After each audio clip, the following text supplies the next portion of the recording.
رمضان يا رمضان رمضان يا رمضان رمضان يا رمضان رمضان يا Құранда Алла Тағала жалпы пайдадан тұрады ораза. Тұрысымен пайда. Себебі Алла Тағала аятта сендердің ораза ұстауларың өздерің үшін жақсы деген. Яғни өзіміздің денсаулығымызға жақсы.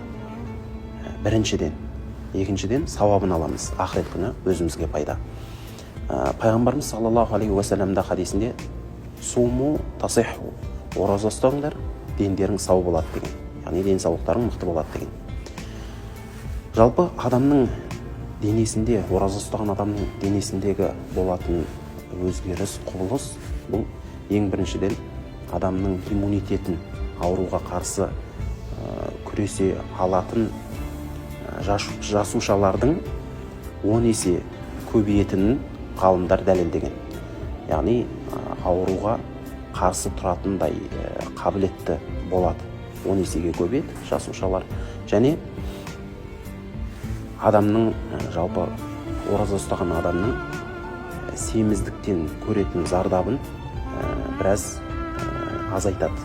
Яғни семіздік негізі ауру болып есептеледі.